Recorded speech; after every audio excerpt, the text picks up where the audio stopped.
नमस्कार, मेरा नाम मुकेश, आपका इस ऑनलाइन क्लास में स्वागत है। आज हमारी पर्यावरण की क्लास है जिसमें मोस्ट इम्पोर्टेंट 50 क्वेश्चनों को सॉल्व करेंगे। जिसमें क्वेश्चन होंगे, डायरेक्ट आंसर होगा जिसको वन लाइनियर फैक्ट क्वेश्चन बोलेंगे। और ये अपनी जो क्लास है CTET, MPTET, रीट CGTET 2020 के लिए मैंने बनाई है। इसमें मोस्ट इम्पोर्टेंट क्वेश्चनों को अपने समावेश किया है। तो मैं आशा करता हूँ आप में इस वीडियो को शुरू से लाकर लाइक देखिएगा और आपसे रिक्वेस्ट है कृपया करके इस वीडियो को ज़्यादा शेयर कीजिए। मैं आपके लिए इतनी मेहनत से मैं वीडियो बनाता हूँ, आपको सिर्फ 2 सेकंड लगते हैं शेयर करने में।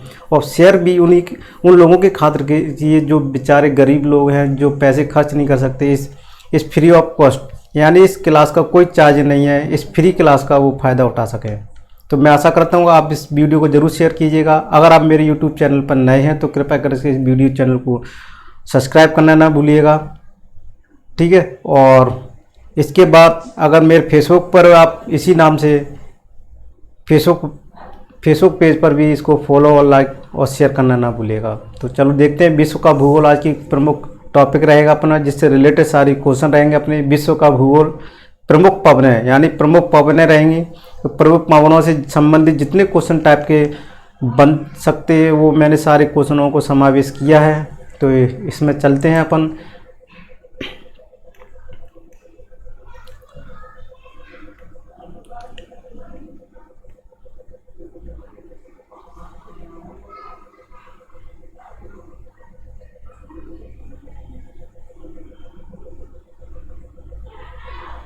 तो देखो, इसमें सबसे पहला क्वेश्चन है अपना।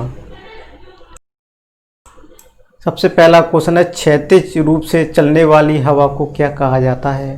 क्षैतिज रूप से, यानी क्षैतिज रूप से चलने वाली हवा को क्या कहा जाता है?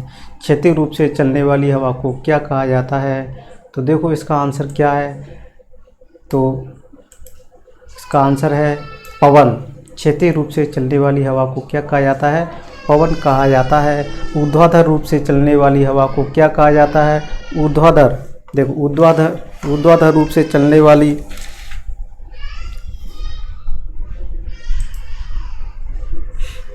देखो ऊर्ध्वाधर, क्या बोलेंगे? ऊर्ध्वाधर रूप से चलने वाली हवा को क्या कहा जाता है? ऊर्ध्वाधर रूप से चलने वाली हवा को क्या कहा जाता है?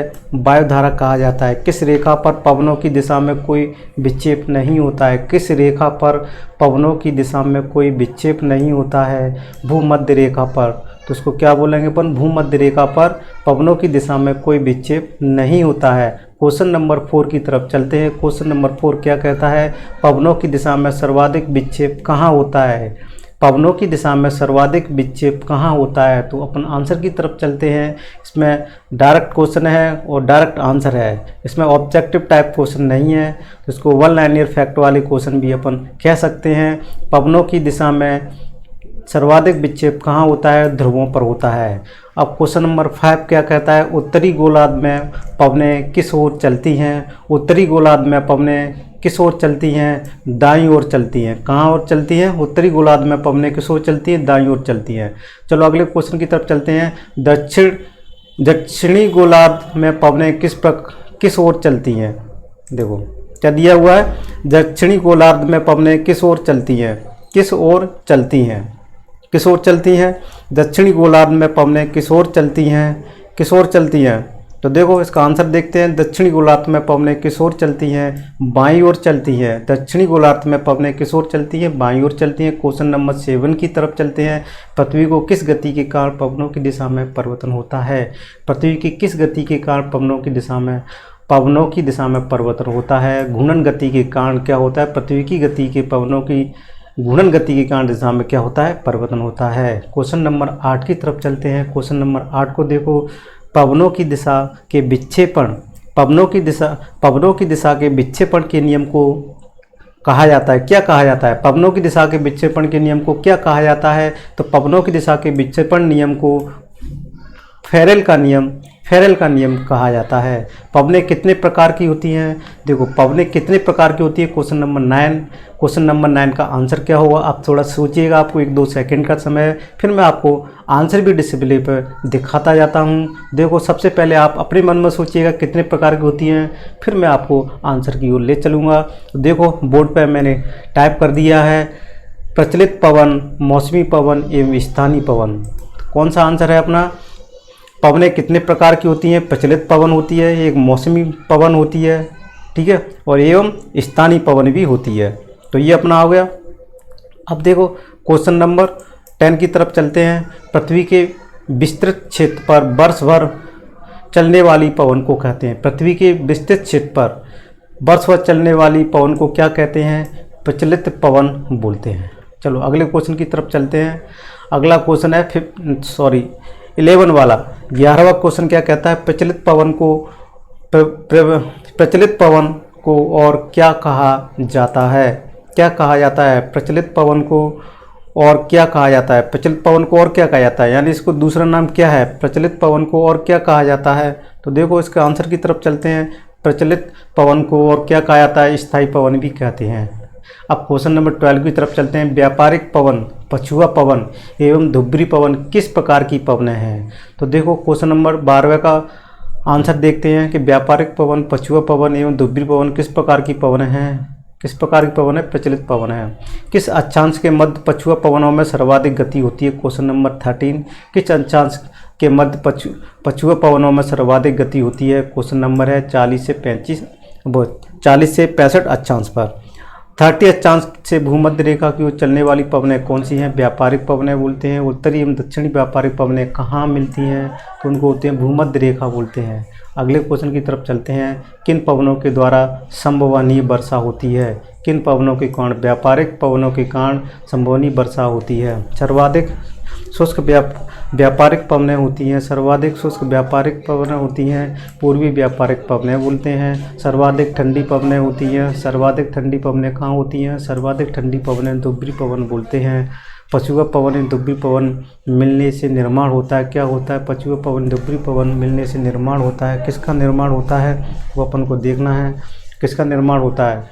देखो आंसर की तरफ से ध्रुवीय बाताग्र, ठीक है। अब ये अपना 19 क्वेश्चन हो गया। अब अपन 12 अपन कौन से क्वेश्चन की तरफ चलते हैं? अब चलते हैं अपन 20 क्वेश्चन की तरफ। देखो 20 क्वेश्चन क्या कहता है? मौसम के अनुसार जिन पवनों की दिशा में परिवर्तन होता है, मौसम के अनुसार जिन पवनों की दिशा में परिवर्तन होता है मौसमी पवन कहलाती हैं। यानी मौसमी पवनों के कारण क्या होती है? दिशा में परिवर्तन होता है। क्वेश्चन नंबर 21 की तरफ चलते हैं। देखो 21 क्या कहता है? क्षोभमंडल की निचली सतह पर चलने वाली पवनें क्या कहलाती हैं? क्षोभमंडल क्या दिए? क्षोभमंडल की निचली परत पर चलने वाली पवनें कहलाती हैं। क्या कहलाती हैं? तो देखो क्या कहलाती हैं? क्षोभमंडल की निचली सतह पर चलने वाली पवनें क्या कहलाती हैं? तो स्थानीय पवन कहलाती हैं। संयुक्त राज्य अमेरिका में चलने वाली गर्म स्थानीय पवन है। संयुक्त राज्य अमेरिका में चलने वाली गर्म स्थानीय पवन है। Question number 22। तो इसके अपन आंसर की तरफ चलते हैं। अपन टाइप करके बोर्ड पर दिखाते हैं। चल फर्स्ट आप आंसर देखिए, सोच लिया होगा, मैं आप आंसर की तरफ ले चल रहा हूँ। तो चिनूक। आप 23 क्वेश्चन की तरफ चलो। किस स्थानीय पवन को पशुपालकों के लिए लाभदायक कहा जाता है? तो चिनूक को भी बोला जाता है। आल्पस पर्वत के उत्तरी क्षेत्र में चलने वाली गर्म स्थानीय पवन है फान। न्यूजीलैंड में चलने वाली गर्म स्थानीय पवन कौन सी है? न्यूजीलैंड में चलने वाली गर्म स्थानीय पवन नार्वेस्टर है। अगले प्रश्न की तरफ चलते हैं। Question number 26। एशिया में मानसून पवनों का कारण है। एशिया में मानसून पवनों का कारण है। एशिया में मानसून पवनों का कारण जेट प्रवाह के कारण है। क्या है? जेट प्रवाह के कारण है। तो अगले प्रश्न की तरफ चलते हैं। अगला प्रश्न है 27 वाला। अलास्का में चलने वाली ठंडी पवन है। अलास्का में चलने वाली ठंडी पवन है बिलीबाव। स्पेन एवं फ्रांस में चलने वाली ठंडी पवन है। स्पेन एवं फ्रांस में चलने वाली ठंडी पवन है मिस्ट्रल। संयुक्त राज्य अमेरिका में चलने वाली ठंडी पवन है नार्दर। 30 क्वेश्चन की तरफ चलते हैं। धरातल के गर्म होने पर होने वाली वर्षा क्या कहलाती है? धरातल के गर्म होने वाली वर्षा क्या कहलाती है? धरातल के गर्म होने पर होने वाली वर्षा क्या कहलाती है? संवहनी वर्षा कहलाती है। क्वेश्चन नंबर 31 क्वेश्चन की तरफ चलते हैं। पर्वतों पर होने वाली वर्षा क्या कहलाती है? पर्वतों पर होने वाली वर्षा पर्वतीय वर्षा कहलाती है। और चक्रवात वर्षा के कारण होने वाली वर्षा क्या कहलाती है? क्वेश्चन नंबर 32 की तरफ चलते हैं। क्वेश्चन नंबर 32 क्या कहता है उसकी तरफ चलते हैं। देखो 32 क्वेश्चन क्या कहता है? चक्रवात के कारण होने वाली वर्षा क्या कहलाती है? चक्रवात के कारण होने वाली वर्षा क्या कहलाती है? तो देखो इसको आंसर की तरफ चलो और उसको देखो। चक्रवात का होने वाली वर्षा क्या कहलाती है? चक्रवाती वर्षा। चक्रवात में कम दाब होता है केंद्र की ओर, चक्रवात में अधिक दाब होता है। क्वेश्चन नंबर 34 है, चक्रवात में अधिक दाब कहाँ होता है? बाहर की ओर होता है। 35 क्वेश्चन क्या कहता है? संयुक्त राज्य अमेरिका में चलने वाले चक्रवात को क्या कहा जाता है? टॉर्नेडो कहा जाता है। क्वेश्चन नंबर 36 कहते हैं टॉर्नेडो में हवाओं की गति होती है। टॉर्नेडो में हवाओं की गति होती है 325 किलोमीटर। अटलांटिक महासागर में चलने वाले चक्रवात को क्या कहा जाता है? अटलांटिक महासागर में चलने वाले चक्रवात को क्या कहा जाता है? हरिकेन। हरिकेन में हवाओं की गति होती है 121 किलोमीटर। प्रशांत महासागर में चलने वाले चक्रवात को क्या कहा जाता है? प्रशांत महासागर में चलने वाले चक्रवात को क्या जाता है? टाइफून। टाइफून में हवाओं की गति होती है कितनी होती है? 160 किलोमीटर। टाइफून में हवाओं की गति होती है 160 किलोमीटर। टाइफून में हवाओं की गति होती है 160 किलोमीटर। 41 क्वेश्चन की तरफ चलते हैं अपन। देखो ज्वालामुखी से बाहर आई चट्टानों को क्या कहा जाता है? ज्वालामुखी से बाहर आई चट्टानों को क्या कहा जाता है? क्या कहा जाता है? ज्वालामुखी से बाहर से आने वाली चट्टानों को क्या कहा जाता है? ज्वालामुखी से बाहर आने वाली चट्टानों को क्या कहा जाता है? तो अपना आंसर की तरफ चलते हैं। ज्वालामुखी से बाहर आई चट्टानों को क्या कहा जाता है? पायरोक्लास्ट। क्या कहता है? पायरोक्लास्ट कहा जाता है। ज्वालामुखी के छिद्र क्रेटर के बड़ी रूप को क्या कहा जाता है? ज्वालामुखी के छिद्र क्रेटर के बड़ी रूप को क्या कहा जाता है? कॉल्डेरा। स्ट्रम्बोली ज्वालामुखी किस द्वीप पर स्थित है? लिपारी द्वीप, भूमध्य सागर। एटना ज्वालामुखी किस द्वीप पर स्थित है? एटना ज्वालामुखी किस द्वीप पर स्थित है? एटना ज्वालामुखी किस द्वीप पर स्थित है? सिल्सी द्वीप, इटली में। सूर्योदय का देश किसे कहा जाता है? सूर्योदय का देश किसे कहा जाता है? सूर्योदय का देश किसे कहा जाता है? तो अपन आंसर की तरफ चलते हैं। क्या आंसर होगा? सूर्योदय का देश किसे कहा जाता है? सूर्योदय का देश किसे कहा जाता है? जापान को कहा जाता है। अब क्वेश्चन नंबर 46 को चलते हैं। 46 क्वेश्चन क्या कहता है? भूमध्य रेखा से 30 अक्षांश के क्षेत्र को क्या कहा जाता है? भूमध्य रेखा के 30 अक्षांश के क्षेत्र को क्या कहा जाता है? क्या कहा जाता है?